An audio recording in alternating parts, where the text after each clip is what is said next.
Hello, today we will delve into the Certificate in Primary Teaching (CPT) course, specifically focusing on the course ES204, Teaching of Health, Physical Education, Art, and Work Experience.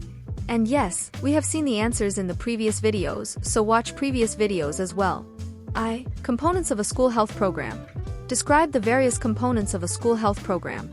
500 words. 2. Axial movements and fundamental movements. Differentiate axial movements and fundamental movements.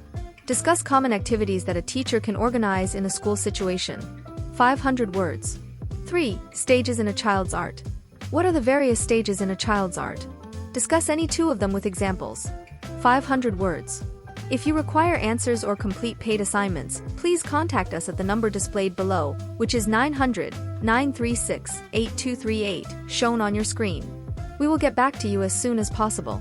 You can send us a direct message on WhatsApp at this number. Thank you so much for watching this video.